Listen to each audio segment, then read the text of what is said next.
정부의 졸속 행정으로 스마트팜 청년 창업 보육 프로그램 운영에 차질이 우려됩니다. 교육생들에게 경영 실습 교육을 진행할 농장의 완공이 지연되고 있어서인데요. 스마트팜 창농을 꿈꾸던 청년 교육생들은 알맹이 없는 교육이 되진 않을까 불안해하고 있습니다. 강창호 기자가 보도합니다. 정부의 스마트팜 청년 창업 보육 프로그램이 경영형 실습 농장 없이 운영될 위기에 처했습니다. 농림축산식품부는 올해 7월 전북 김제시와 경북 상주시에서 스마트팜 청년 창업 보육 프로그램에 참여할 교육생 104명을 선발해 9월부터 교육을 진행하고 있습니다. 스마트팜 청년 창업 보육 프로그램은 영농 지식과 기반이 없는 청년이 스마트팜 관련 분야에 취창업할 수 있도록 장기 교육을 제공하는 정부 지원 교육과정입니다. 이 프로그램은 입문과정 2개월, 교육형 실습과정 6개월, 경영형 실습과정 12개월 등 3단계 과정으로 구성되어 있습니다.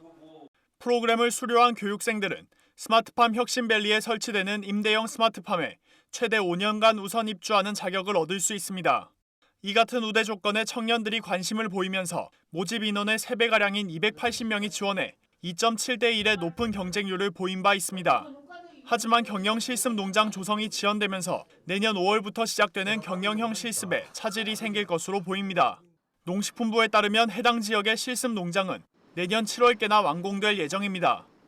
경영 실습 교육은 총 20개월의 교육 프로그램 중 12개월을 차지하는 교육 프로그램의 핵심 과정입니다. 당초 교육 일정에 차질이 생길 경우 프로그램 자체의 목적을 달성하기 어려울 것이라는 지적도 적지 않습니다. 농식품부는 대상지 선정과 지방자치단체의 예산 확보 등이 지연돼 벌어진 일이라고 설명했습니다.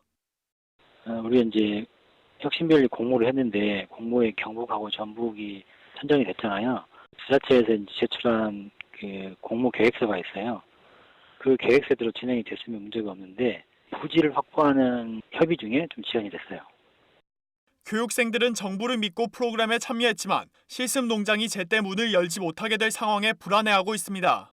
소득이 없는 교육기간 중 그나마 실습 농장 운영을 통해 일정한 수입이 발생할 것을 기대했기 때문입니다. 교육 과정에 앞서 농림수산식품교육문화정보원은 경영 실습에 참여하는 동안 농지원부 등재가 가능해 월 최대 100만 원의 청년농 영농 정착금 지원 대상이 될 수 있다고 명시했습니다. 하지만 경영 실습 농장 조성이 지연되면서 정착금 지원 역시 차질이 빚어지게 될 전망입니다. 정착금 지원이 지연될 경우 교육생들의 경제적 어려움이 가중될 수밖에 없습니다. 국회 농림축산식품해양수산위원회도 2020년 농식품부 소관 예산안 검토 보고서를 통해 스마트팜 청년 창업 보육센터의 관리 부실을 지적했습니다. 그러며 실습 농장 건설 일정을 고려하지 않은 성급한 교육 프로그램 운영으로 인한 교육생 피해 발생을 최소화할 수 있도록 사업 관리를 강화할 필요가 있다고 주문했습니다. 기본 시설조차 마련하지 않은 채 교육생부터 모집한 정부의 졸속 행정으로 청년들만 피해를 고스란히 떠안게 됐습니다. MBS 뉴스 강창호입니다.